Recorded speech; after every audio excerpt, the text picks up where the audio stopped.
Apakah membaca itu sekedar mengumpulkan informasi?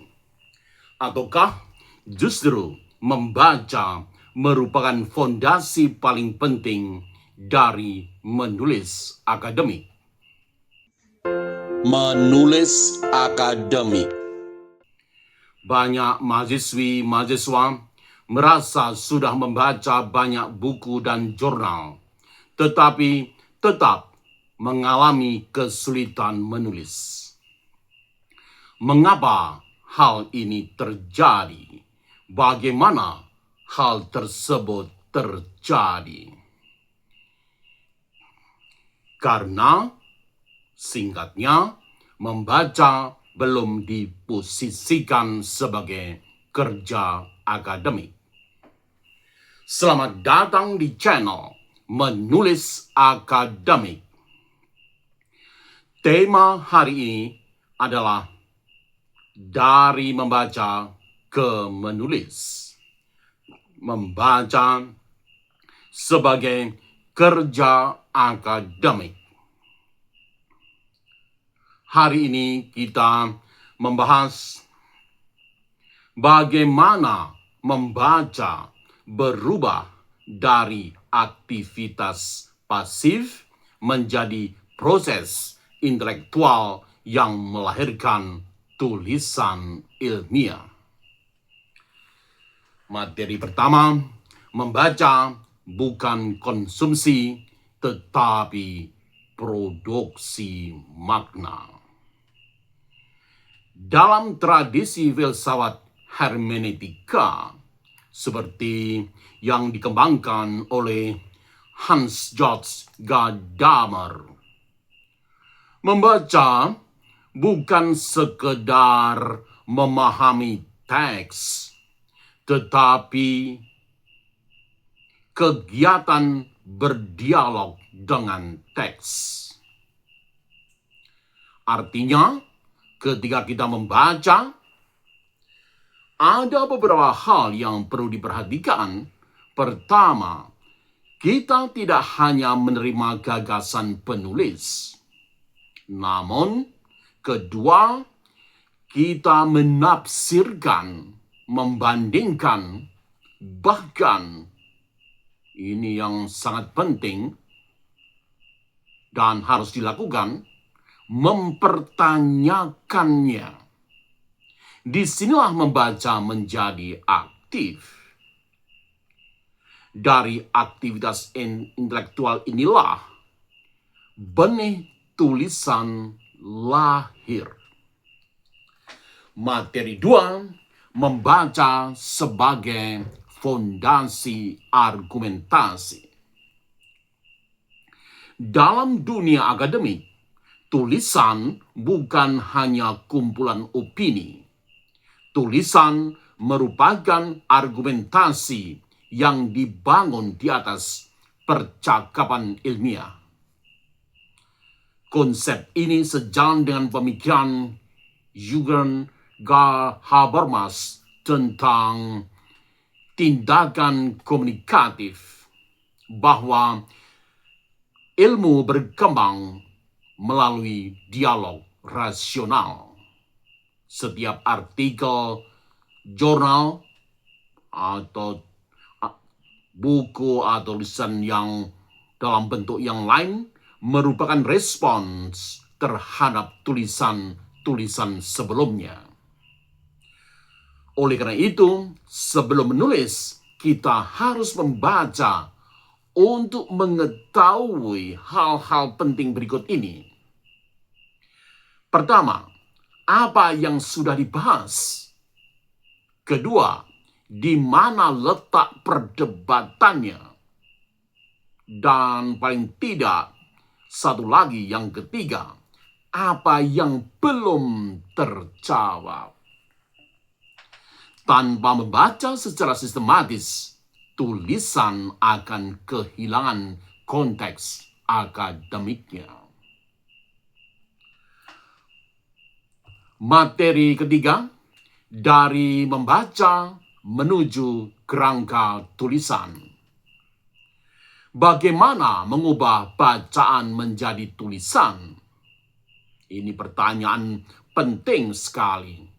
Langkah praktisnya, pertama-tama membaca dengan mengajukan pertanyaan. Jangan membaca tanpa tujuan. Tanyakan, misalnya, pertama, apa tesis utama penulis? 2. Apa metode yang digunakan? Dan 3.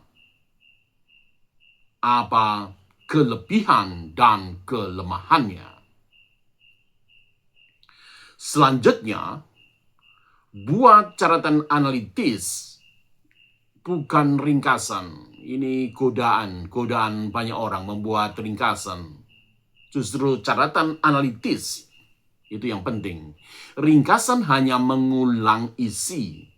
Catatan analitis mengkritisi dan membandingkan.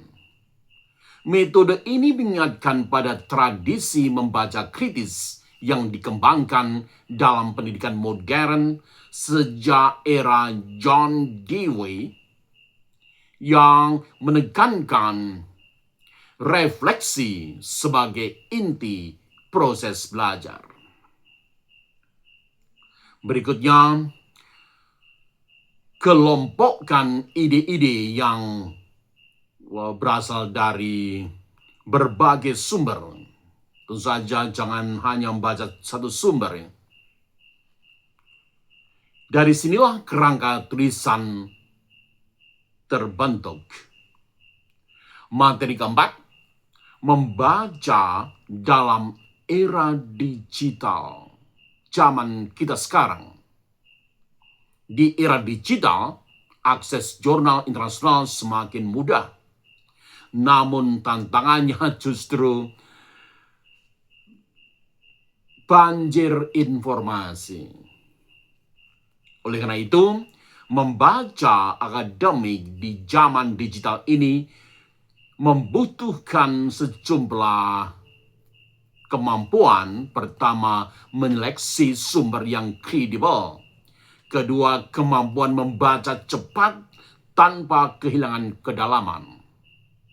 3, manajemen referensi yang baik. Oleh karena itu, kegiatan membaca tidak lagi linier, tetapi strategis. Materi 5, kesalahan umum dalam membaca akademik.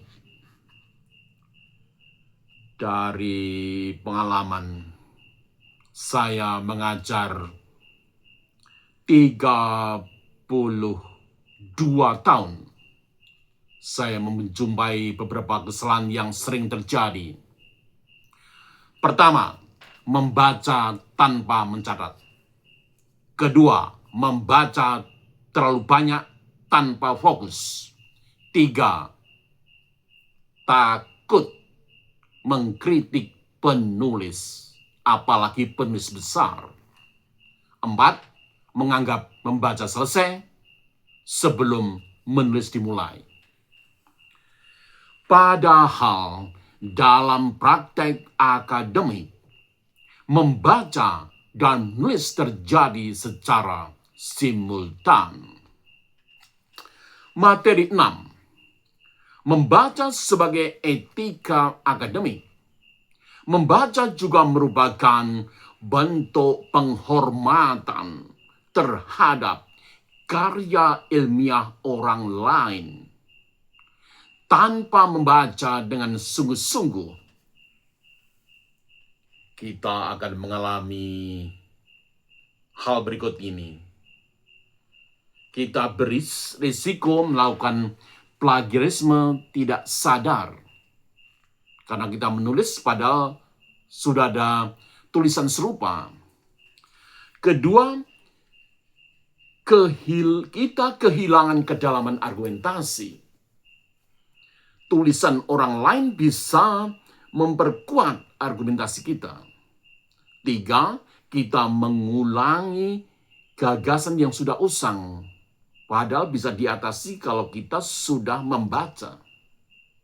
Membaca merupakan disiplin intelektual. Disiplin intelektual inilah yang membedakan penulis akademik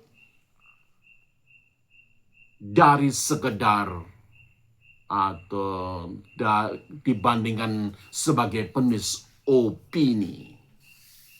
Sebagai penutup, jika Anda, terutama mahasiswa ingin menulis lebih baik,